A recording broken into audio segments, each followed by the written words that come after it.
Every now and then, Steve feels like making a change in his life. But whenever he tries to start something new, it's just a matter of days before everything is forgotten. Last week, he received a recommendation for a great book from a coworker and decided he would start reading it. Although he wasn't used to reading and had been frustrated before when starting books he couldn't even finish halfway through, he went to a bookstore after work and bought a copy of the book suggested by his friend. He felt a little embarrassed for not having the habit of reading like many of his friends and coworkers, and he knew how much this new habit could increase his knowledge and help him develop new skills. In the first few days, Steve was excited about the idea of starting to read, but this enthusiasm soon disappeared when he realized he wasn't progressing as quickly as he would like. The book he chose had many pages and seemed like a huge challenge to finish.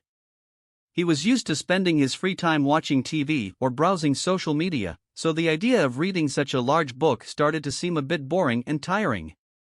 Steve began to think about all the other things he needed to do and questioned whether it was worth dedicating time to reading. Since he wasn't used to this kind of activity, he got easily distracted and became sleepy after reading a few pages. The problem with Steve's strategy was that, in the beginning, when he was super motivated to start his new reading habit, carried away by excitement, he imagined it would be extremely easy and enjoyable to read his book, and ended up imposing a challenge that was too big. But when the initial motivation disappeared after a few days, there was nothing left to help Steve continue his reading effort, and he hadn't yet built his new habit. When Steve's initial excitement disappeared, knowing he would have to read 200 or 300 pages began to seem very daunting to him. So he started telling himself he would read the next morning, and when the next morning arrived, he still didn't want to read and once again put it off until the following morning.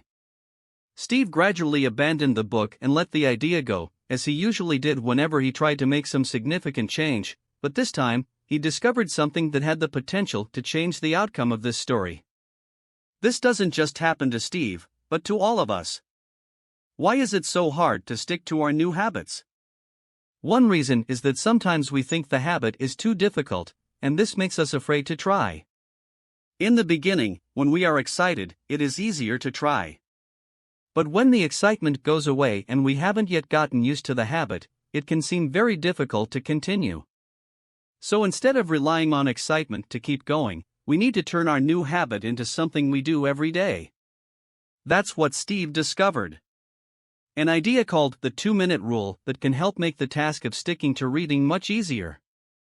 The 2-minute rule says you should start your habit by doing something very small for just 2 minutes. This helps trick your mind into thinking the habit isn't that difficult. For example, if you want to make reading a new habit, start by reading just one page of a book for 2 minutes. Some people may think that reading just one page doesn't make sense, but the important thing is to make the new habit easy so that you don't give up. Once you start, it's easier to continue doing the habit, and gradually, you'll get better. Using the 2-minute rule, your goals can change to something like this. Instead of writing a book, you can think of writing a sentence.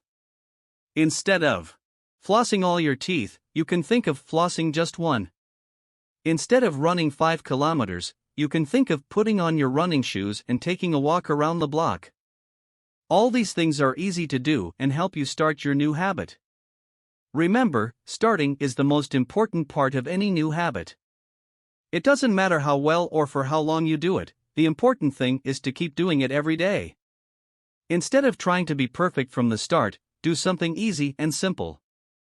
Over time, you will improve, and your new habit will become part of your life. Steve realized that writing a sentence is better than writing nothing at all.